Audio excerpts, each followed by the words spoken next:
Ok, el día de hoy hablaremos sobre lo que es la historia de la lente de contacto, este hermoso dispositivo el cual nos ayuda a mejorar estéticamente nuestra calidad visual. Podemos llamarlas lentillas o lentes de contacto. Son uno de los inventos más ingeniosos y útiles de la historia. Desde los tiempos del visionario Leonardo da Vinci, que diseñó el primer boceto, han pasado muchos años. Es una bonita y sorprendente historia. Comencemos. Alrededor de 1508, el genio Leonardo da Vinci, quien ya no nos sorprende de que sea un erudito en todas las materias habidas y por haber, consideraba que los ojos eran el órgano más importante del cuerpo humano, y añadió en el margen de uno de sus escritos un dibujo de un sistema óptico consistente en una semisfera de vidrio llena de agua con un rostro sumergido en esta. Leonardo dibujó también unas lentillas semejantes a las actuales, así como una ampolla de cristal desde los que debían tallarse.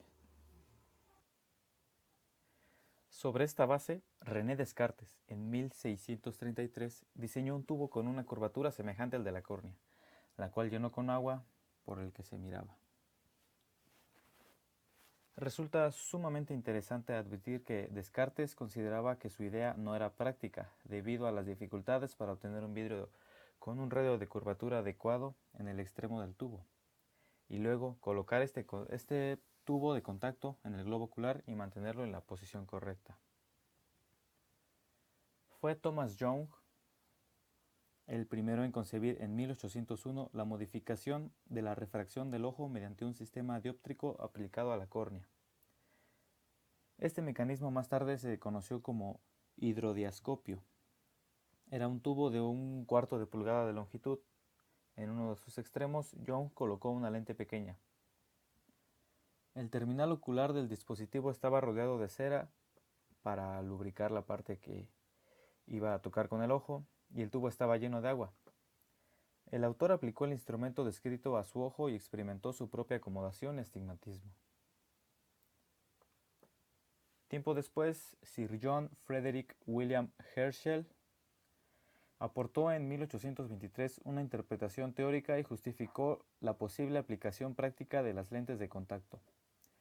Herschel sugirió que era posible corregir el astigmatismo por este ingenioso procedimiento.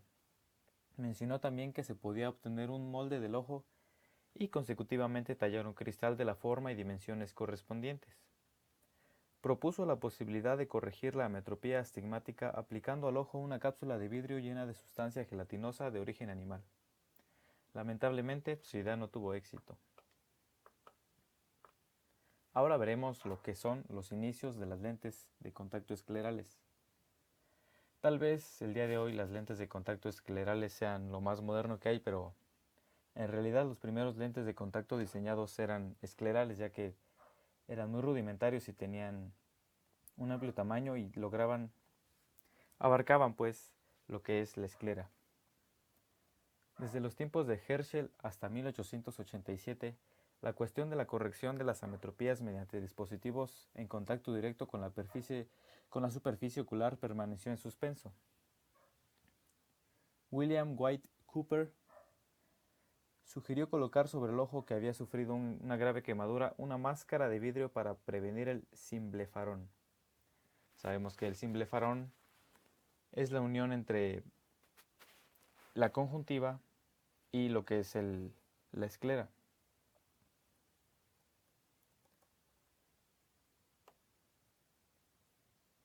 Fue Edwin Theodor Seamich, profesor de la Universidad de Bonn, el primero que hizo un uso práctico de las lentes de contacto en 1887. Uno de sus pacientes era ciego de un ojo y tenía un tumor maligno en el párpado del otro ojo. Siemich propuso la extirpación de la parte correspondiente del párpado superior, pero en tal caso la córnea iba a quedar expuesta permanentemente. Friedrich Adolf Müller, un experto fabricante de ojos artificiales de Wiesbaden, elaboró un cristal protector para aplicarlo sobre el ojo operado y proteger el segmento anterior del globo ocular del riesgo que entrañaba la lagoftalmia. El paciente utilizó la lente de contacto con comodidad y conservó la córnea transparente hasta su muerte 21 años después. Debe recordarse otro caso con éxito de Müller en 1992. Fabricó una lente similar para que un paciente que tenía entropión y tracoma. El autor advierte que el objeto de dicha lente era proteger al ojo, no corregir la metropía. August Müller.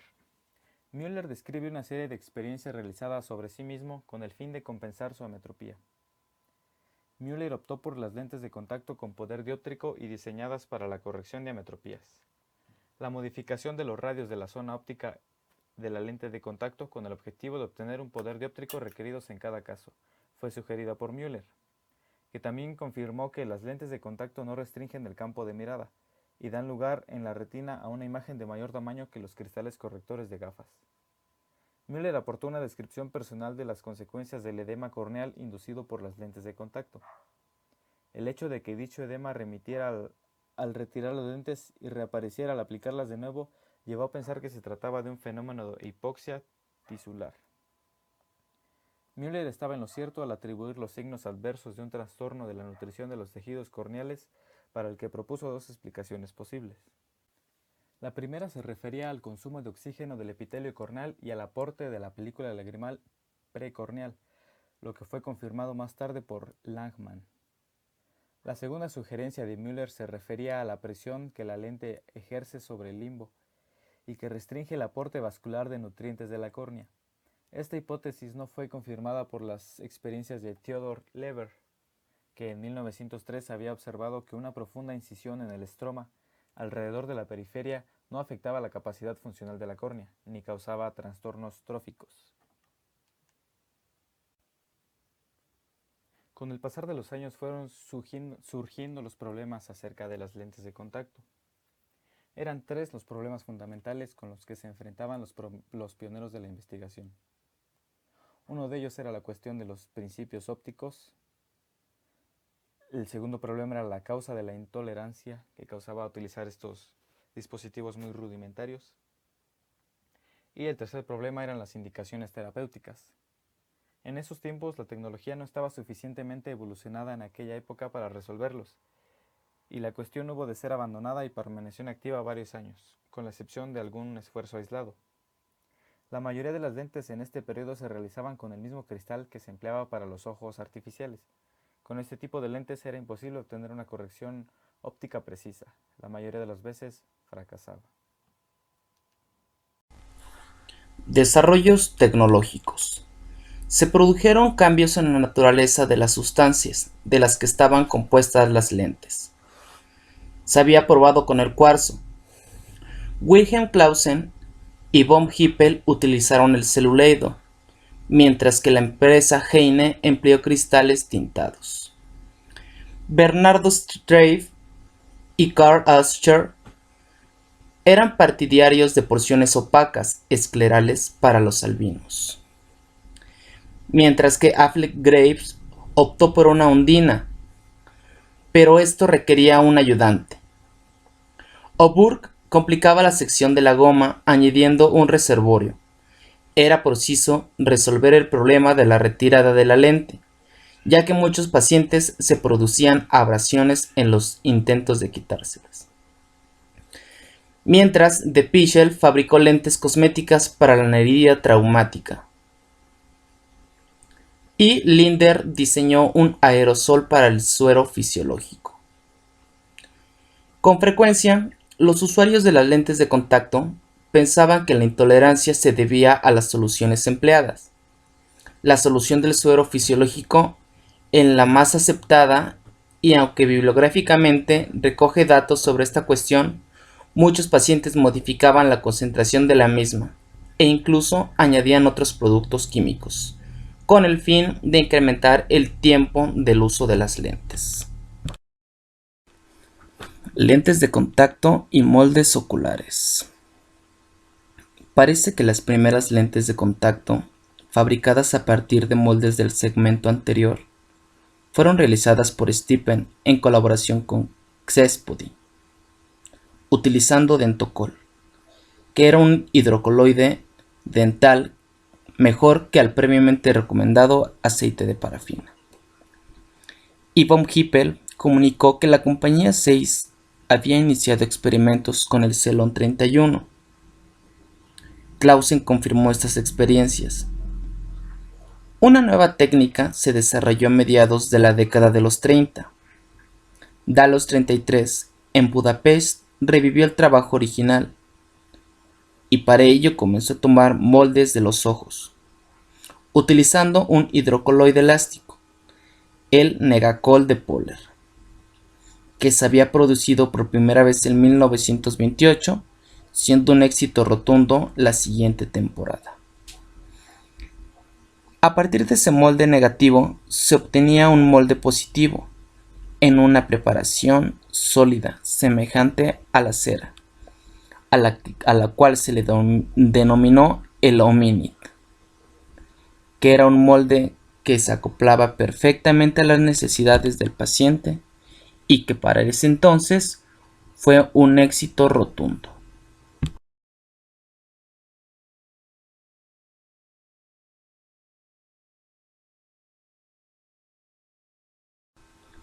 El hominid. Basándose en este positivo de hominid, Joseph Dallos produció un molde de metal, primero de plomo y después de latón. Con estas impresiones metálicas se fundía el cristal y después se presionaba en posición hasta que tomaba la forma exacta de la reproducción de un ojo. Pero esto no era aún el final. El cristal se colocaba sobre un ojo del paciente y se modificaba en un sentido o en otro, hasta que el paciente lo soportaba cómodamente. Sin embargo, la Primera Guerra Mundial interrumpió la mayoría de estos trabajos, y la investigación acerca de las lentes de contacto se suspendió durante un tiempo indeterminado. Sin embargo, la compañía americana Kollmorgen Optical Corporation comenzó a fabricar lentes de contacto esféricas por pulido, que eran muy similares a las originales de Zeiss. Después de esto, Kollmorgen comenzó a producir lentes moldeadas a partir de los moldes de los ojos individuales.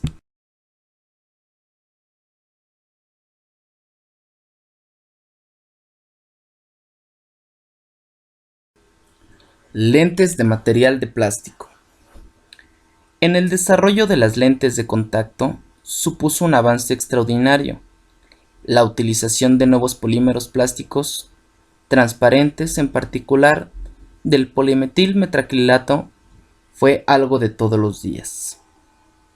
Este material tenía unas características que lo diferenciaban de muchos otros. Por ejemplo, poseía una transmisibilidad luminosa igual a la del cristal. Era duro y poco friable, resistente al rayado, químicamente inerte y además tenía un peso equivalente aproximadamente al 40% del peso del cristal, mientras que su índice de refracción era de 1.489.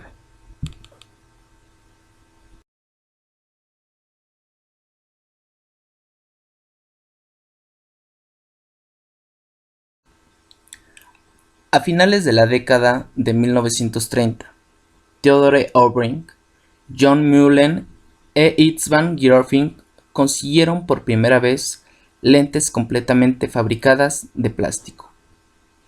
Para esto, utilizaron una variedad de polimetil metacrilato, denominada Perspex, mientras que Joseph Dallos y Norman Bier modificaron y mejoraron los diseños en cuanto a su forma, posición y fenestración. Obrink y Salvatori fundaron los Obrink Laboratories en New York en 1938. Esta empresa, junto con la Precision Cosmetics, fueron durante la década de 1940 los mayores fabricantes de lentes del mundo. A Obrink se le adjudica por primera vez en 1936 emplear la técnica de la fluoresceína para observar si la adaptación de la lente de contacto era adecuada o no.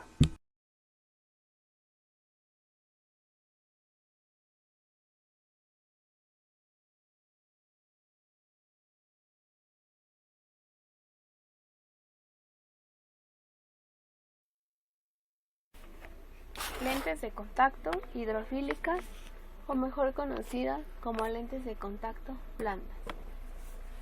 Estas son lentes flexibles que se amoldan a la superficie corneal. El desarrollo de las lentes de este tipo de materiales hidrofílicos fue iniciado por un grupo de químicos checoslovacos bajo la dirección de Otto Wiechterle, químico experto en polímeros, y su asistente y colaborador Radoslav Lim. 1954.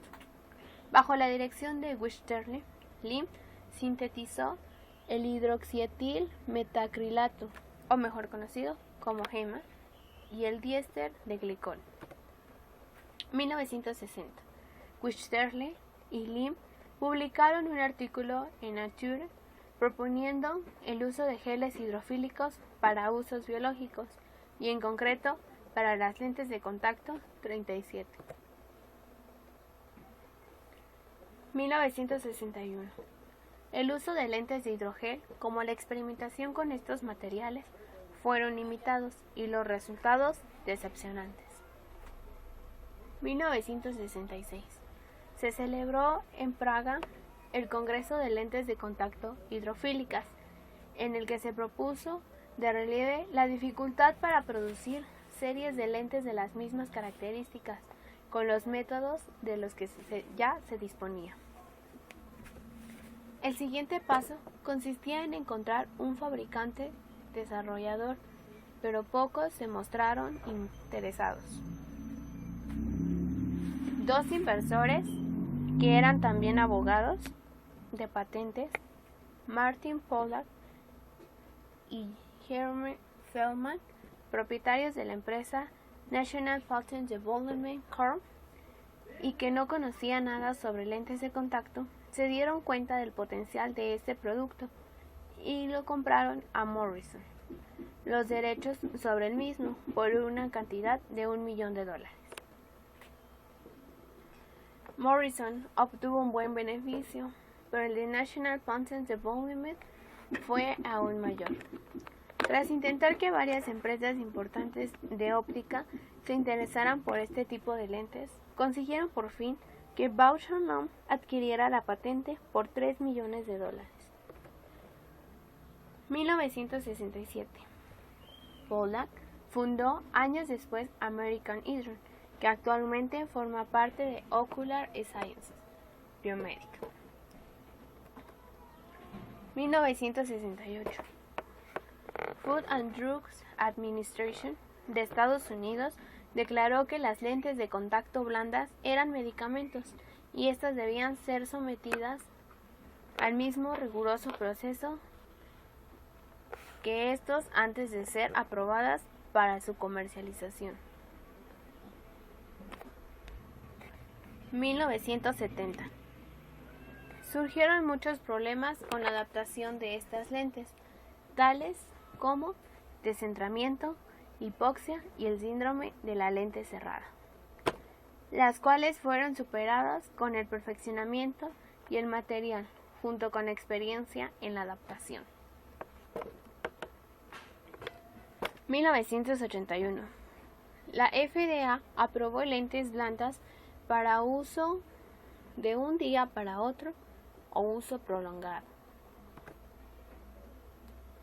Los dos primeros materiales utilizados para estas lentes destinadas al uso permanente fueron el Permalens 71% de Cooper Vision and Global Vision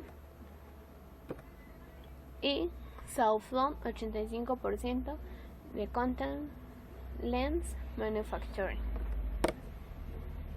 1989. Se observó un nuevo aumento en las prescripciones de lentes de contacto de porte prolongado, basándose en los resultados de los citados estudios.